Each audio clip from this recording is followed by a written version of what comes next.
Good morning, everybody. Welcome to the grand finale. We end Davos on a high note here, and I'm so excited and honored to be here. My name is Sarah Eisen. I'm a host at CNBC, and we are going to have the conversation everybody's been waiting for, the global debate and the global outlook on the economy. Obviously, we have a tremendous lineup here. We have Fazal El-Abrahim. He's the Minister for Economy and Planning in Saudi Arabia. His Excellency, thank you. Larry Fink is the CEO and founder of BlackRock. Christine Lagarde is the president of the ECB. We have Kristalina Georgieva, who is the head of the IMF. And we have the president of Singapore, President Tharman Shanmugaratnam. Thank you all for joining us. You know, this Davos has been very interesting. Larry, there's so much optimism around President Trump and pro-growth policies and the U.S. outlook. I sort of wonder, as an asset manager and a risk manager, like, should we take the other side? Are you worried that everyone's too excited right now? Larry, got me? It's hard to hear. Oh, it's hard to hear. This is why we are putting those things. Oh, okay. I was just asking you if there's too much optimism around the U.S. outlook right now and whether that was worrisome. Well, welcome, everybody. Thank you, Sarah. Now I could hear you. Is there too much optimism in the U.S.? No. But that being said, there's risk in every economy. I can say much more forcibly, there's too much pessimism in Europe. For somebody who's been pessimistic in Europe for like 10 years, if I had my number one observation this week in Davos, the pessimism, I've never felt, you know, the pessimism to be larger and more profound. And I believe it's probably time to be investing back into Europe, focusing on it.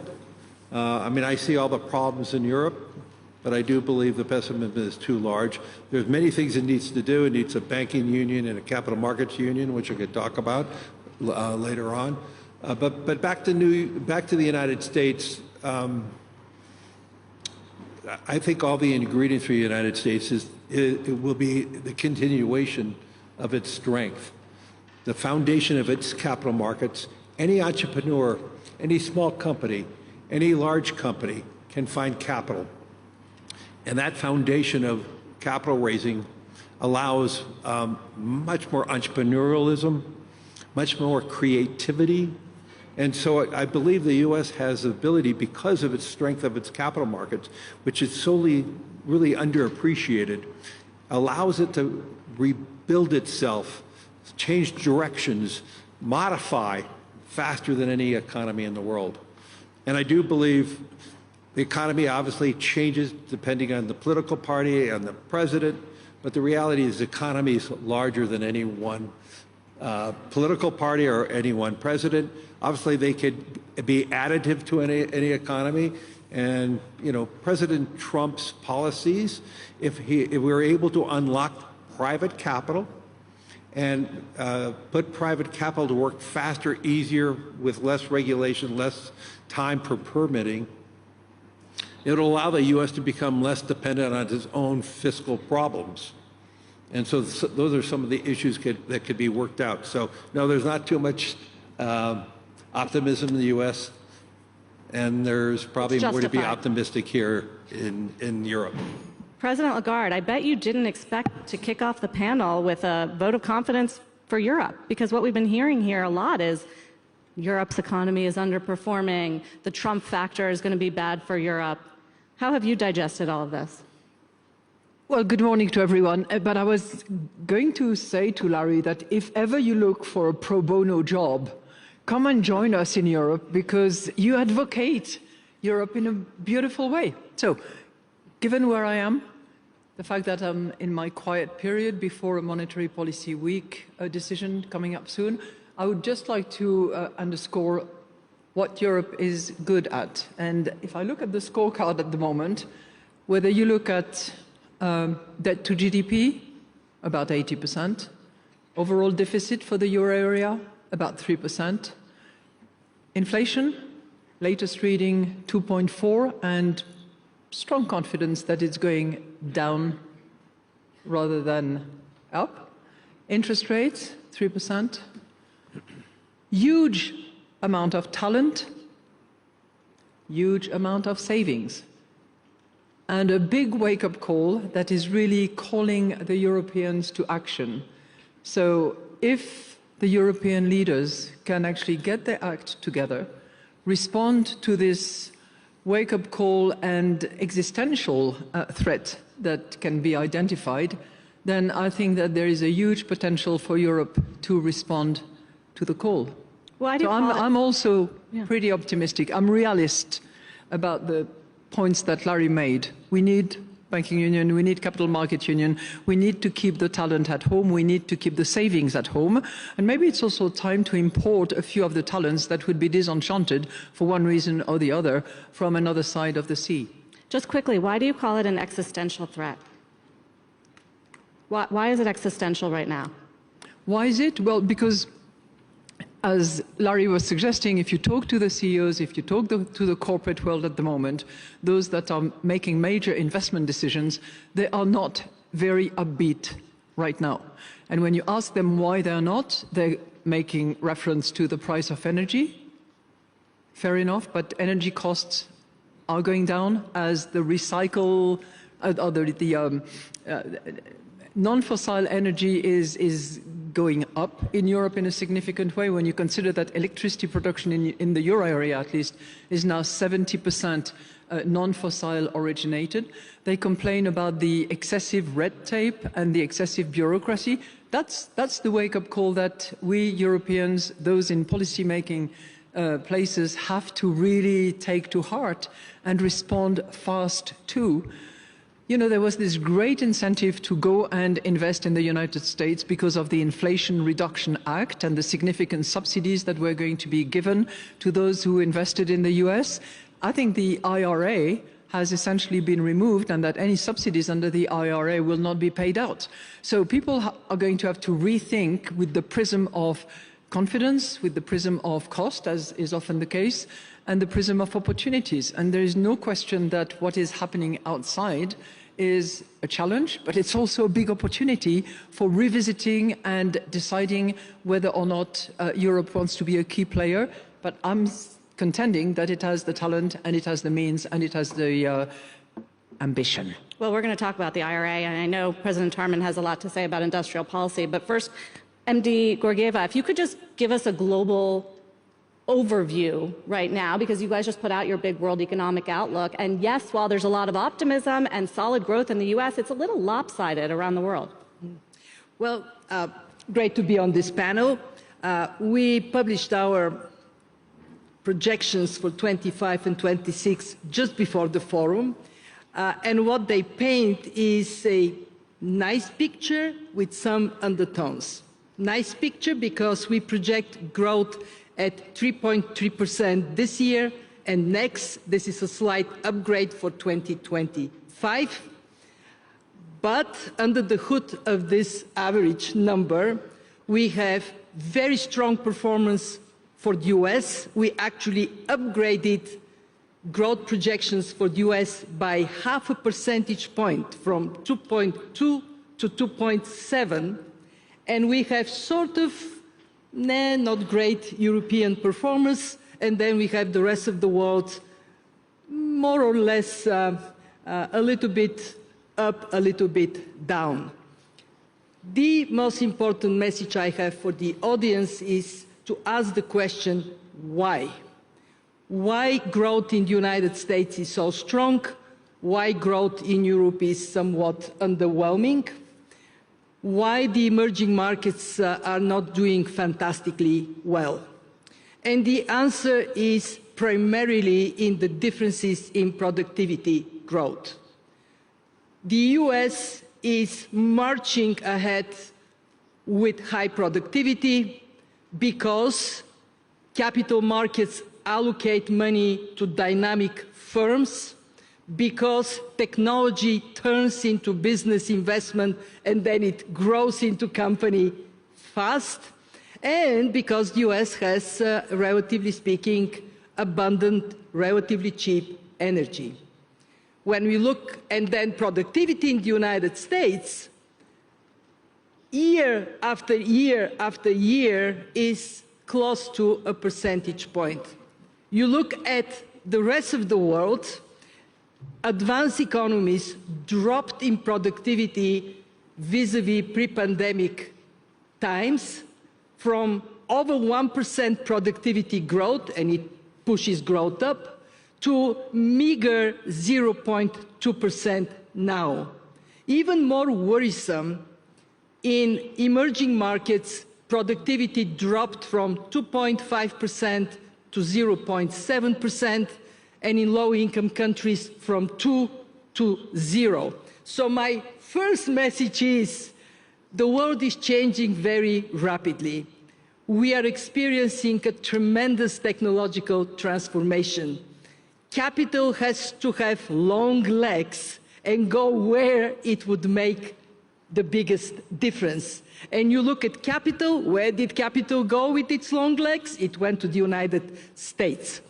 And if countries want to move forward, they have to be very aggressive in opening up opportunities for entrepreneurship. And yes, Europe has to have deep capital markets.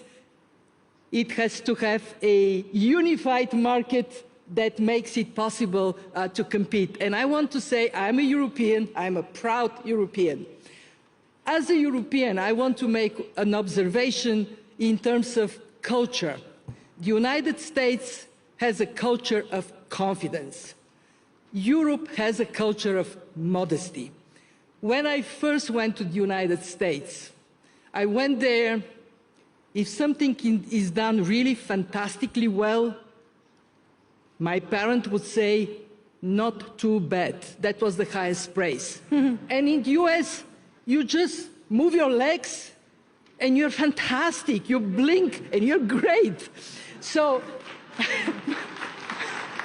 my advice to my fellow Europeans is more confidence. Believe in yourself, and most importantly, tell others that you do.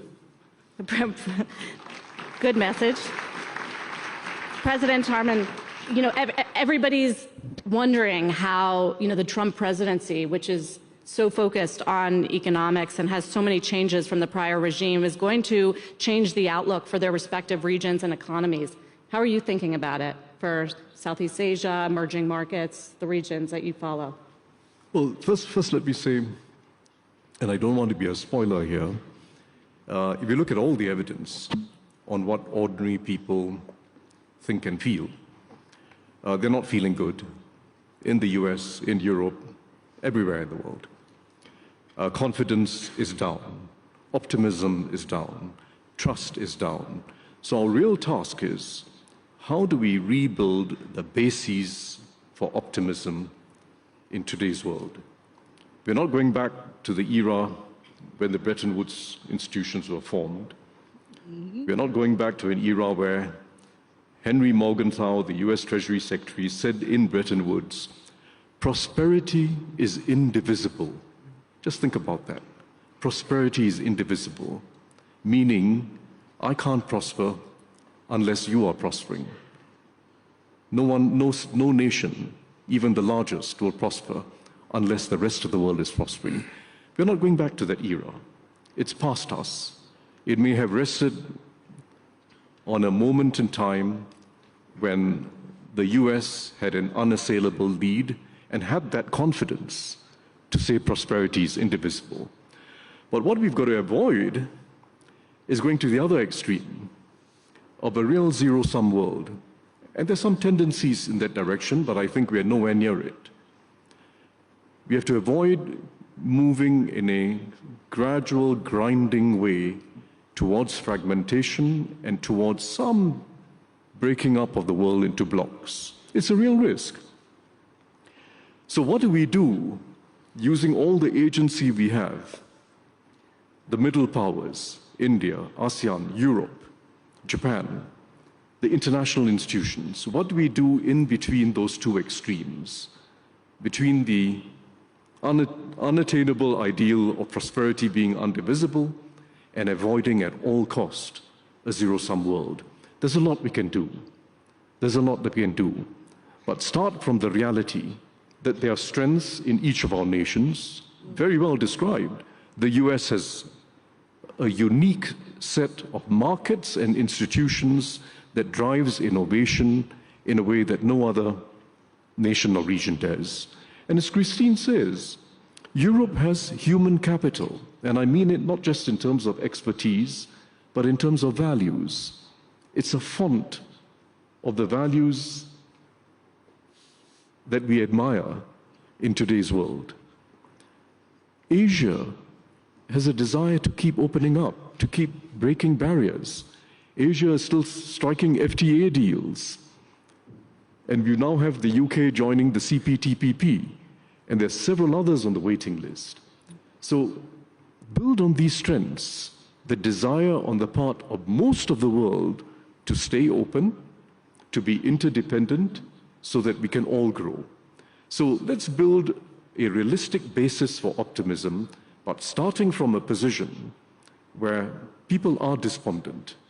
And today's generation of parents has very little faith in their children doing as well as them. Let's build new bases for optimism. I don't think you'd have any disagreement on this panel, though I wonder if you have spoken yet with President Trump, or your Prime Minister has. Have you shared this view of openness? Well, no, I'm saying something which comes naturally to a small country. I know of other small countries that think alike, including small European countries. You know, being small helps because your basis for doing well in the world is to be relevant to the rest of the world. You never look inward, and you never get too complacent. You never get too complacent. You're always trying to find a way in which you're complementing someone else's strength, and someone else is able to complement your strength. But I don't think that should be the province of small countries alone. We have no choice but to have that cast of mind. I think it also has to be the way in which the major powers think.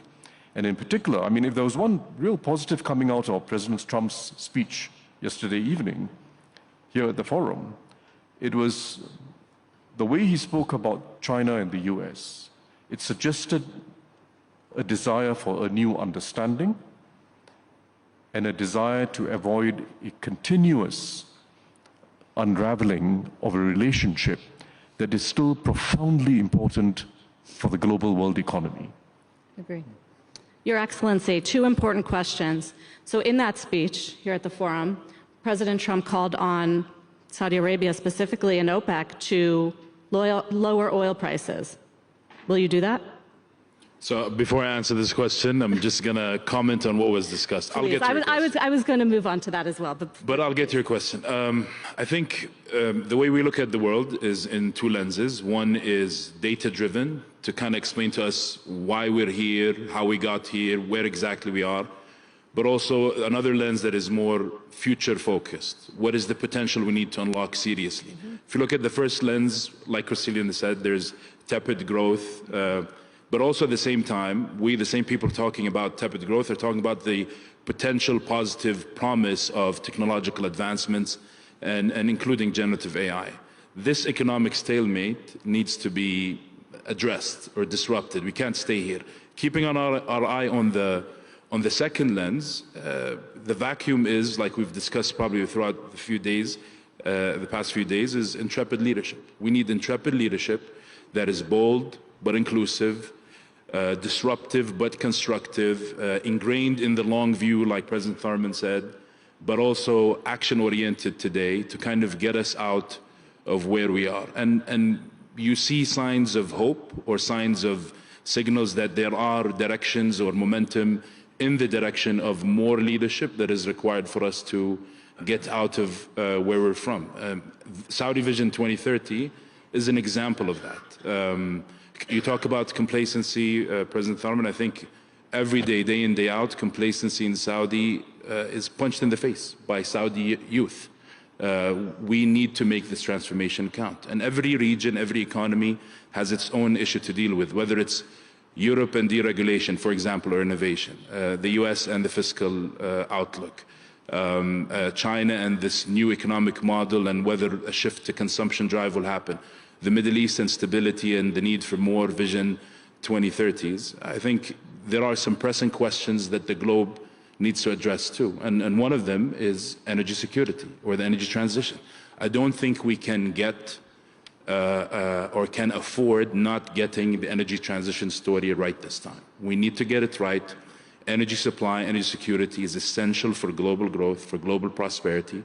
The Kingdom's position, OPEC's position is all about long-term market stability to make sure that there's enough supply for the growing demand, and there is growing demand. Whether it's the growing demand we see in the US alone, whether it's a growing demand that's coming from AI, demand will grow, and we need to make sure we supply energy in the most efficient way without jeopardizing energy supply, without jeopardizing our ability to use technology and collaboration to address climate change, which is serious. Saudi Arabia is in the front line. We're in one of the most heat-stressed, drought-stressed areas, so we're serious about climate action, and without jeopardizing giving the opportunity for developing countries and emerging countries fair access to the value of energy. What about your transition, since you are the Minister of Planning? How dependent at this point is the economy on oil? Because the IMF did downgrade the outlook for Saudi Arabia based on the extension of the production cuts. And how are you tracking toward your goal of 2030? So Vision 2030 is a long-term restructuring of the Saudi economy. It's not a short-term campaign. It's not a short-term program. And we look at our numbers, GDP numbers, as one of the indicators that tell us where we're going. We care about the non-oil economy. Non-oil activities today represent 52% of total real GDP for the first time. It's not everything, it's just a good sign to keep in mind. And non-oil growth has been steady. We expect to close 2024 at 3.9%, 2025 at 4.8% non-oil growth, and 2026 at 6.2%. And that's what we care about. The numbers that were revised down are total GDP that includes oil GDP, that includes the function of oil production and our voluntary cuts. But what we really care about is transitioning from one economic structure that's reliant on resources to another economic structure that's reliant on productivity, human capital, and we're leveraging all our assets and capabilities to transition from one to another. One more really quickly, because this was also brought up by the President yesterday. Big $600 billion commitment to investment in the United States from the Crown Prince. How about rounding it up to $1 trillion, as Trump suggested? Is that easy to do? I'll tell you that there is a long-standing, strong partnership between the U.S. And the Kingdom that lasts so far 8 decades. We've worked very well on important work, global work, with all administrations, no matter which administration's in office. This number represents investments, procurement, public and private sector, and it's just a mirror reflection of the strong relationship. What we'll spend in the economy from the start of Vision 2030 till 2030 is 12 times that number. Well, that might satisfy him. You know, you can't have a global discussion these days without talking about inflation, or that's been the case in the last few years, certainly. Managing Director, have we put the inflation genie back in the bottle? Well, President Lagarde just sounded pretty optimistic. So that is a very, very good question. Here is the bottle, here is the genie. The head of the genie is in the bottle. Most of the body of the genie is in the bottle. Kind of getting stuck there, though. But the legs are kind of hanging still out. We need to push it all the way down. It is remarkable how much progress the world has made. And I want to say something that we, in our worries about today and tomorrow, we not always reflect on. When we look into the past, over the last decades, every inflation episode would require interest rates to go up, and the response would be inflation would go down, but at the price of recession. This is the first time so far when inflation is being brought down, interest rates are still somewhat high, and yet we have admittedly below historic average, but still quite a positive growth. We have 3.3%.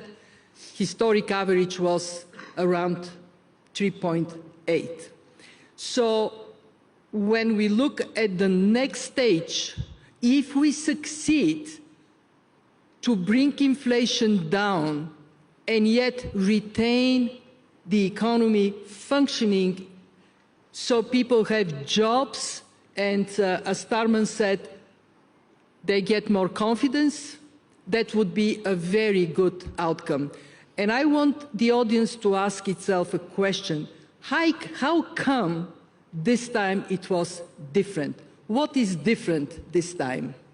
What is different this time is twofold. First, after the global financial crisis, the world created mechanisms for economic policy coordination that didn't exist before. We have the G20, we have very active role of the Bank for International Settlement. Every month, central bank governors get together. We have the IMF using our twice-a-year meetings for policy coordination. And what that translates into is more consistent coordination when necessary, but also divergence in policies when necessary. And the second thing that is different, we have Madame Lagarde in ECB. Larry, I feel like I keep reading headlines. Larry Fink warns of inflation. We're not done with inflation. Larry's very worried about inflation. Why? I'm not terribly worried. But do you think the market's being too complacent about the inflation story? no, I think the bond market is the best reflection of what's going on in the world. It is the barometer for every politician, for every central bank. It really informs us every day where the mood of the global economy. And that I believe the bond market is indicating that inflation may be higher than we think. The genie may be coming out of the bottle. And I look at this in so many different ways that if you just think about AI for a minute, in the United States right now, data centers represent about 50 gigawatts of power. And in the United States, we're estimating alone, data centers will represent and need 300 gigawatts of power in the next 5 years to meet the needs. And we're talking about, you know, if you expand that throughout the world, this is my optimism about growth, but at the same time, we actually are going to have labor shortages, which is going to be driving up wages. I think we're going to see more persistent wages, you know, and that may be a good outcome, but it's going to be an inflationary outcome. We're going to have material shortages with all this building out. And so I think we are somewhat complacent that that inflation can hit us again. But I would also say, if you look at where the bond market was even a year and a half ago, and when we were experiencing very elevated inflation, we had a very inverted yield curve. The short rates were higher than the long rates. What we are seeing now is the normalizing of the yield curve, but I also believe we're going to have a much more steeper yield curve. And that's a function of forward inflation expectations. And so one of my fears is, because of this complacency, and I have not even said the most ugly word that's facing economies, that's called the deficits and the debt of so many countries.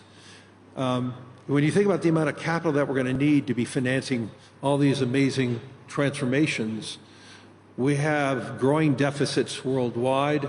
The cost of financing those deficits are going to go up. I think the yield curve is showing you that. Yep. Yeah. And so, you know, I've said repeatedly here in Davos, I could see a scenario, I'm not calling for it, but I can see a scenario where we have a 5.5% 10-year. Yeah. And really quickly, do you think the Fed's done cutting rates this year? No, they still have room to cut. That will create a more steepening of the yield curve. So I think, you know, the next few months of data and information will identify it. I would say to you the economy is very strong. It was very strong in the fourth quarter. And the evidence that we are hearing from different corporations that business is strong already in the first quarter. And so we have, and you see that in the labor statistics now. So they may pause for another period of time, and they may ease a little bit. I'm not worried about the short-term moves, but over the next year, if all this materializes, you know, could they revert and go back up? Possibly.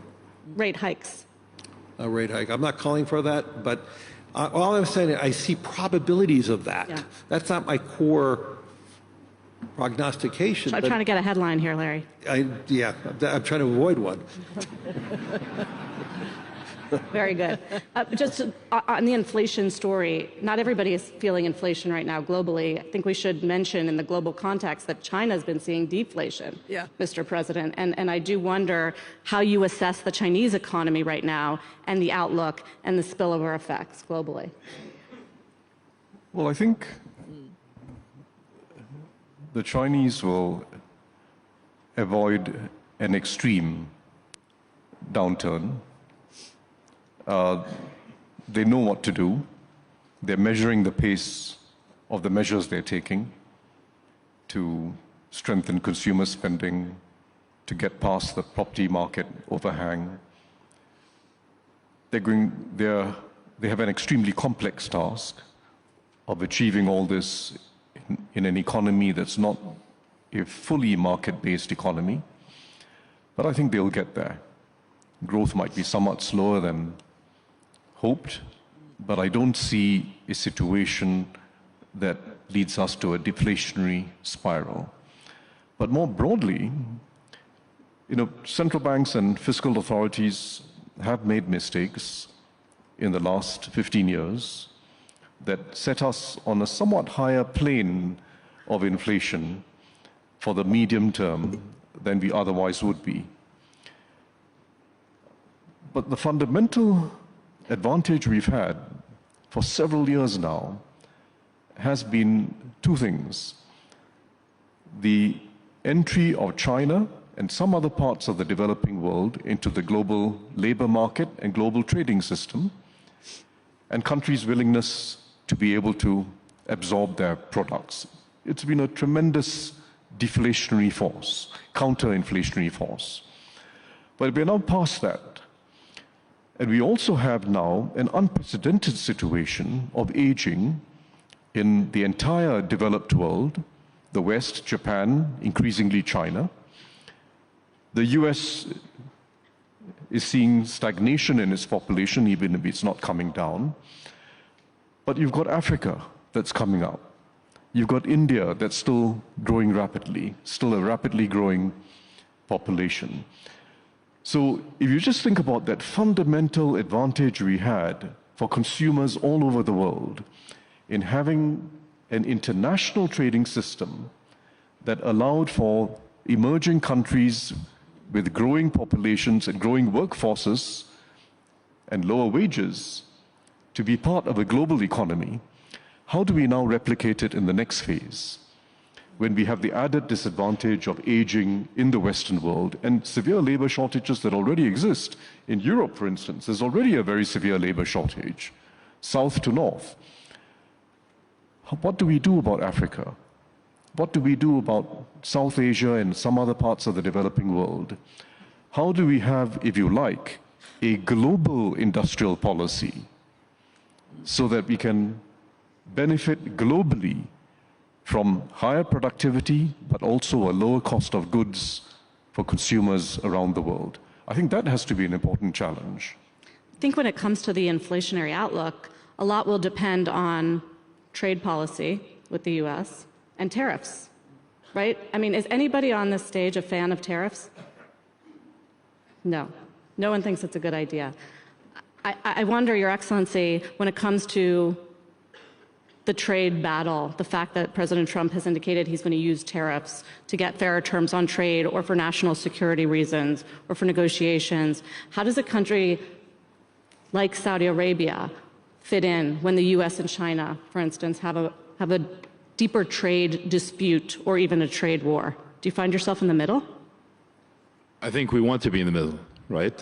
I think the kingdom's position is to have a strong partnership with all of its partners and friends, and that's something that is a value proposition of the kingdom that we want to grow.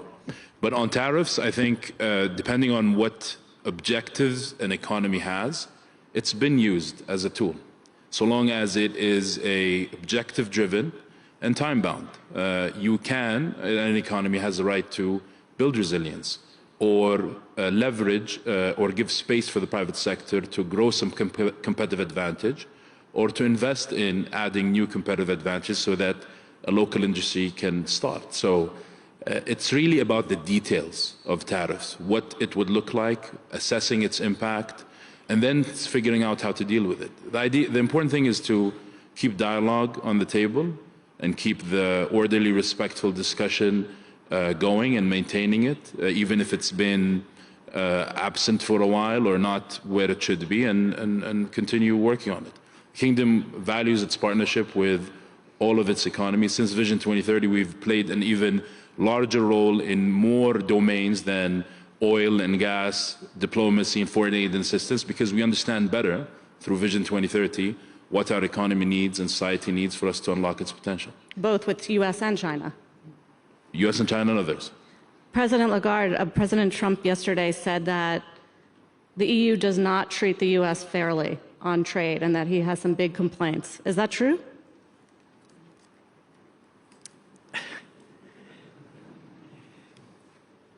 This is a true or false question, by the way. Is it true that the EU has not been fair with the US? There is no way I can say yes or no, okay?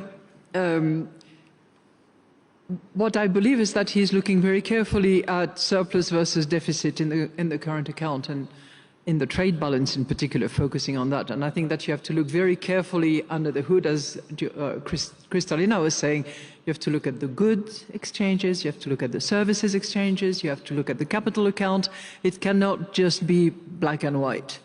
What is true is that there has to be negotiations, there has to be trade relationships that are organized in a framework that is giving confidence to the partners.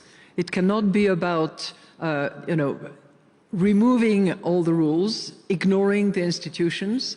The world has, 190 plus countries that are members of the IMF, the World Bank, the WTO, 191. And it's about all of us operating together, as Tharman said earlier on. So, yes, you sit at the table, yes, you negotiate, yes, some countries are in a stronger position than others, but we all need each other. If there is one thing that the Europeans have learned over the course of time since the end of the Second World War, is that you cannot go alone. You have to work together. You have to respect each other's, and you have to understand each other's. For that, you sit at the table and you work. And, I would not say enough about the strength of institutions. Any literature that you have about stability, about economic equilibrium, always reminds us that institutions have a huge value and that frameworks are here for players to know the rules of the game. And, whether you look at trade, whether you look at financial regulations, I know that Basel III is in play, but there are values in having frameworks. There are values in all banks around the world learning and understanding and appreciating that having safeguards, having rules vis-à-vis each other's actually matters, and the best can win, but within a set of rules. That's how the world has to operate. A lot of agreement here in this room. Managing Director Georgieva, I mean, you don't like tariffs. You've been warning against trade friction at the IMF. You are the institution that advocates multilateralism. So what do you do in this environment? What we do is we look at the evidence. And here is what we find. It actually confirms that Saudi Arabia has the right strategy. We have been seeing over the last years increase in protectionist measures, tariffs, as well as industrial policy measures.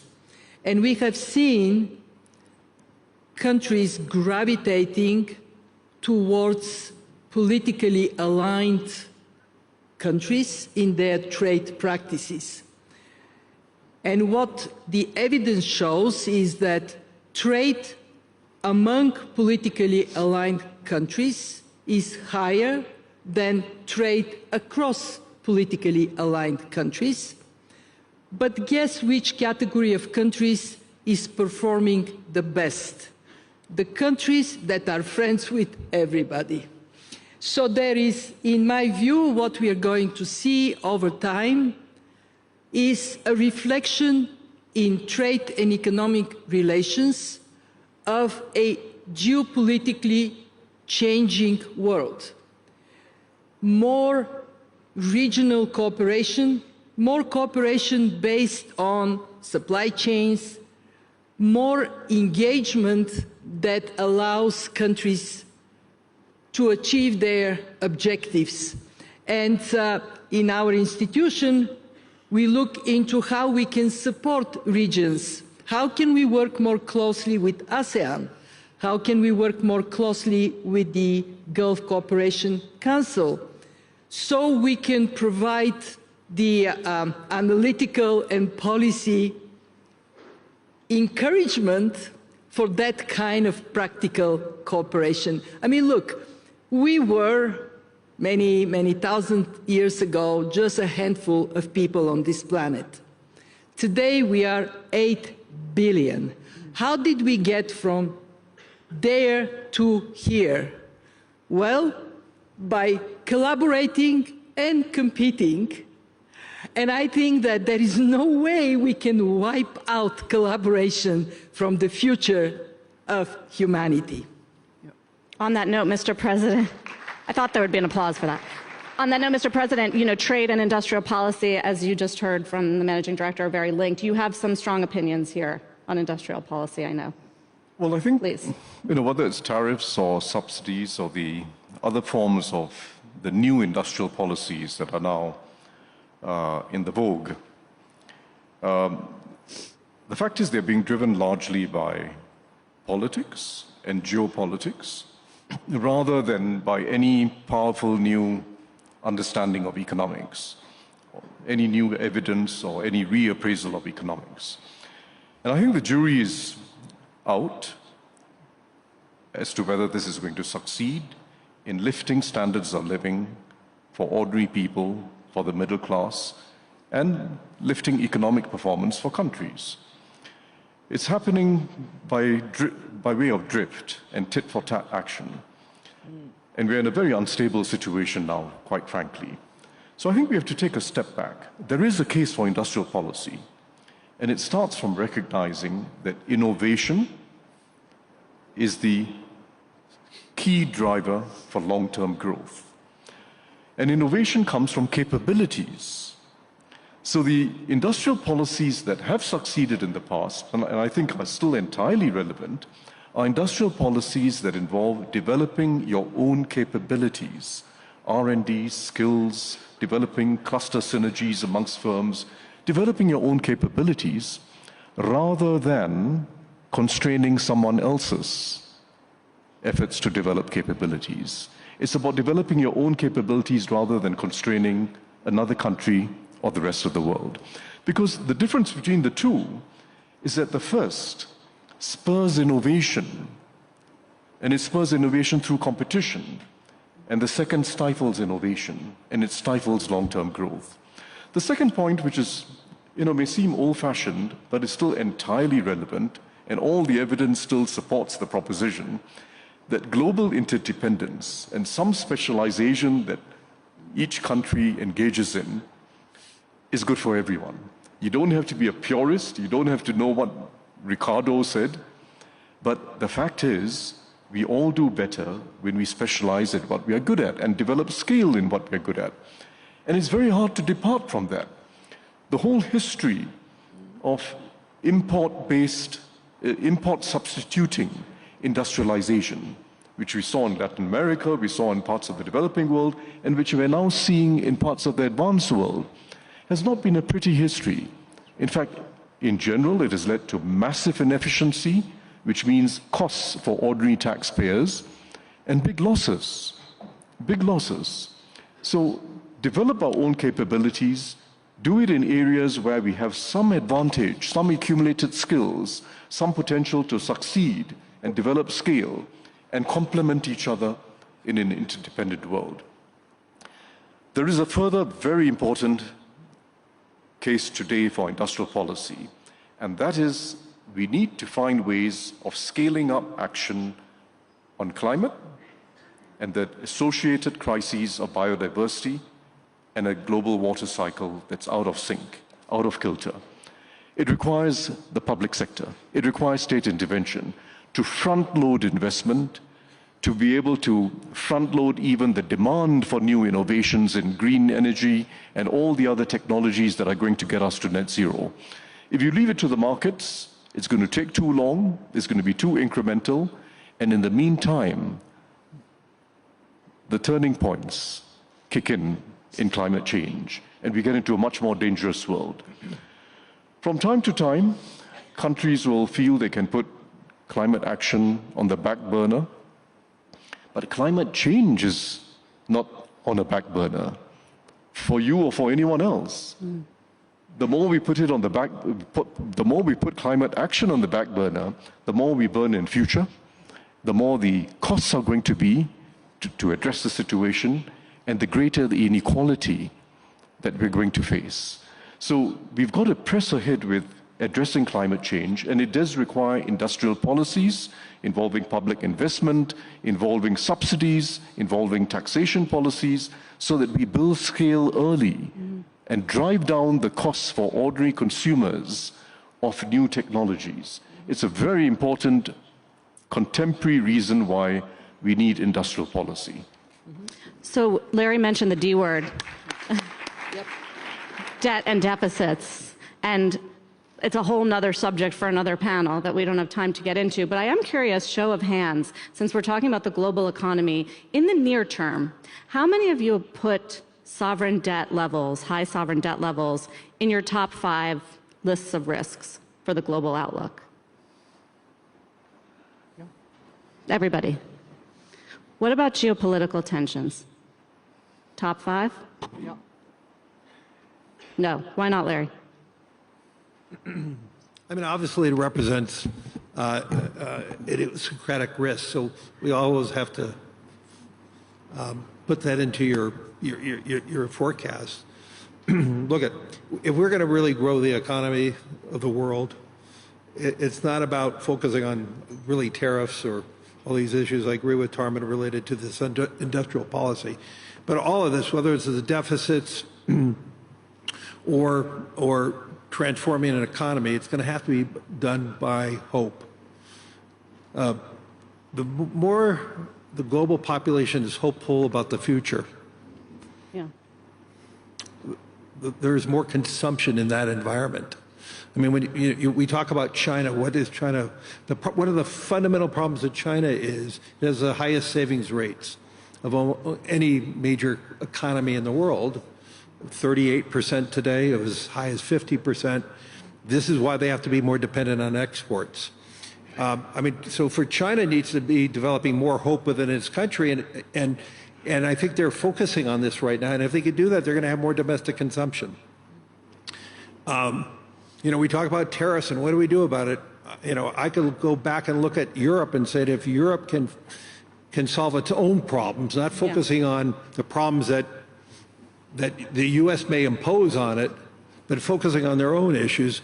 And Christine talked about it. It is about opening up the capital markets union, the banking union, to make Europe really one single market.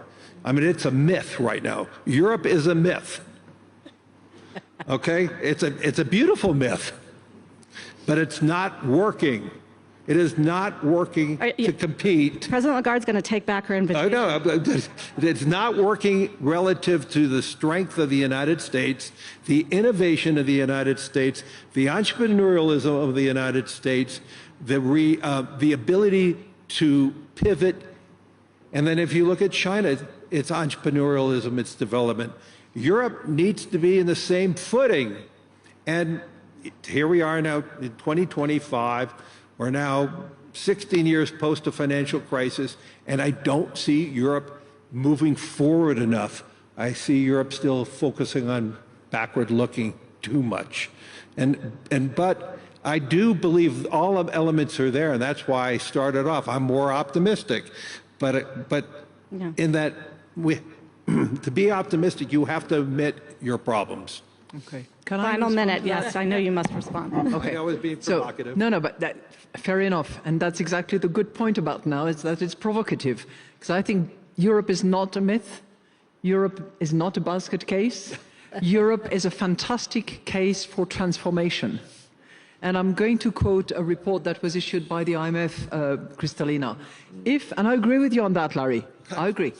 If Europe was a single market, as it claims to be, if it was, then it would remove the equivalent custom duties of 40% on its goods that are transacted within Europe, and 110% of custom tariffs on its services. So I agree with you that it is not operating and functioning as a single market. Right. I'm not the author of the Letta report, he pointed it out. And Mario Draghi is pointing out what needs to be done about it.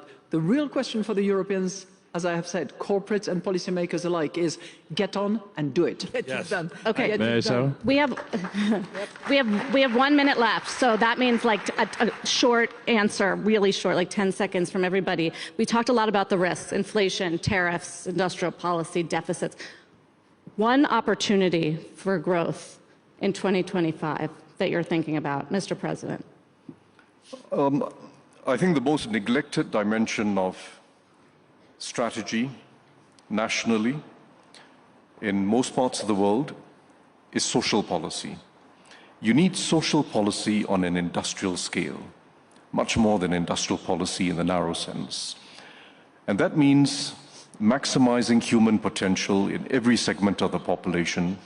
It means finding ways of recreating social compacts so that people feel some sense of solidarity, even between different ethnic groups, different nationalities. And it means, very importantly, thereby building the basis for political consensus to keep economies open and interdependent. And those three things must go together. The economic strategy of openness, the social policy of not leaving things to a social market, but intervening to help everyone uplift themselves, and the politics that then allows you to carry on being open. If any one of those fails, each of them falls apart. Managing Director. Remove the self-inflicted injuries. There is so much that is on the way of productivity and growth that comes from red tape, comes from misguided policies, comes from poor implementation of good policies that has to be taken out. And I know you say one thing, but I have to say two. And make sure that artificial intelligence is not a privilege of few and not accessible for the rest of the world. Yeah. President Lagarde. I would second what Kristalina just said. I think that we have not discussed very much artificial intelligence. It's been much discussed at the World Economic Forum this week. And we are not exactly certain what the potential is. We think that it's huge. We believe that it is going to have massive impact. And I think we should make sure that it's used for good to improving the state of the world and the world for all of us. Yes. Larry? Yep. You know, we spend so much time focusing on all the problems.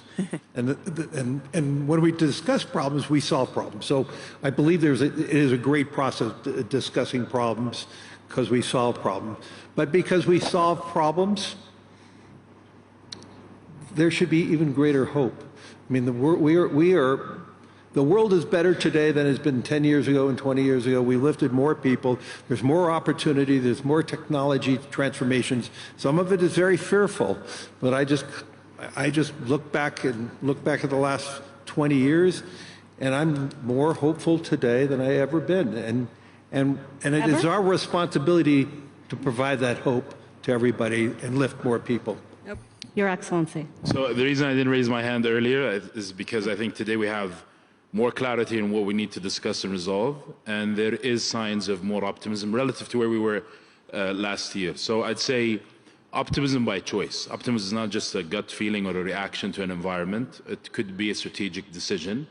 And like any decision, you can invest and then put in the hard work to make that investment reap its returns. Number two is putting in the hard work. I think reform and transformation is not a 9-to-5 job. It requires people working night and day. I was asked by your colleague, Steve, before one of the panels, I don't know why he asked us, but he asked us what extreme sports we play.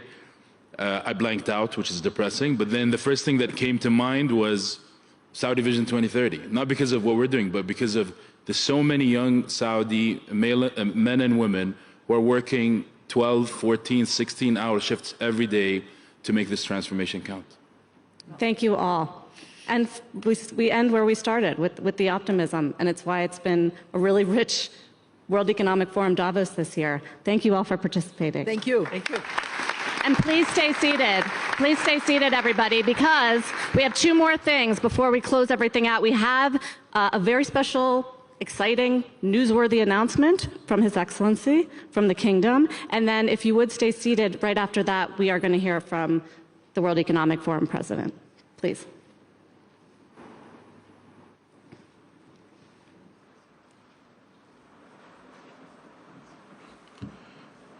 I'd like to start by first thanking Professor Schwab, Boerge, and the entire World Economic Forum community for putting on another hugely successful annual meeting. Last year in April, the Kingdom of Saudi Arabia and the World Economic Forum hosted a very successful special meeting in Riyadh under the patronage of His Royal Highness Crown Prince and Prime Minister of the Kingdom of Saudi Arabia, Prince Mohammed bin Salman. And now, building on the success of this meeting, Saudi Arabia and the World Economic Forum are happy to announce that we will host a regular World Economic Forum global meeting in the Kingdom. This is a testament to the global platform for dialogue, collaboration, and innovation that Saudi Arabia has become and that the World Economic Forum continues to be. This meeting represents a significant opportunity to further unite the world in capturing the immense potential that lies ahead. In this critical juncture for the global economy, we are not only inspired by the opportunities before us, but also deeply confident that our collective efforts will forge a brighter, more inclusive, and more prosperous future for all. We look forward to welcoming the global community again in Saudi Arabia in the spring of 2026. Thank you very much. Thank you. And now I'd like to welcome to the stage the Forum's CEO and President, Boerge Brende.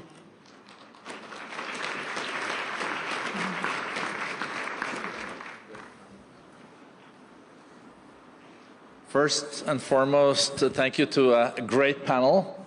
We're privileged to have thought leaders like you joining us on our last day. And special thank you to my dear friend, Minister Faisal.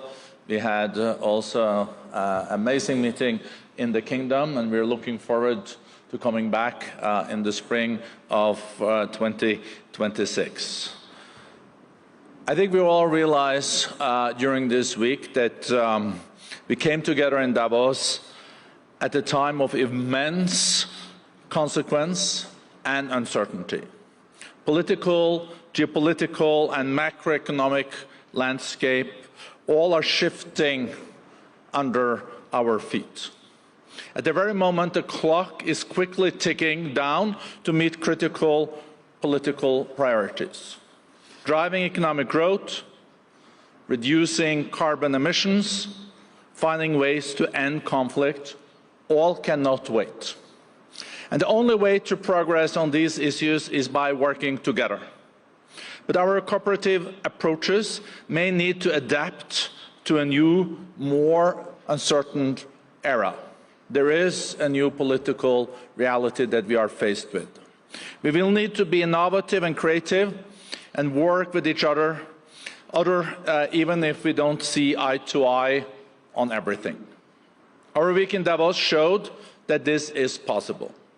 Leaders from around the world, from the public and private sectors, with different views gathered to show how we can collaborate. Even if nations do compete and fiercely compete.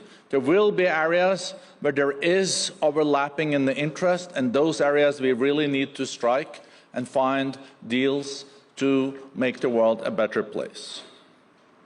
I got a list from my colleagues on all the achievements during this week that I was planning to read because it's very impressive. But I know that everyone also are eager to get on with their business. But I can tell you that there were 50 to 60 concrete outcomes of this meeting, like skills accelerator, upskilling, reskilling. There were diplomatic sessions about the West Balkans, Myanmar, how US and China can collaborate better. It was also about how we can strengthen and have more resilient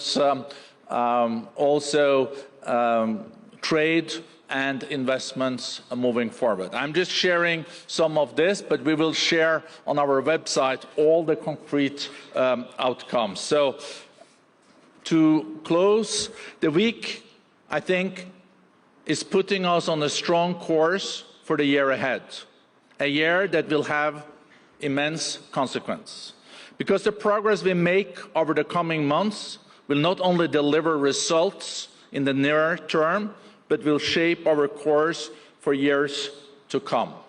So again, thank you to all our participants. Thank you for being with us here in Davos, and thank you for making our platform at the World Economic Forum even more relevant in a more fractured and polarized world. We will try to continue, and we will continue to work for more collaboration and cooperation. Thank you, and safe travels back home.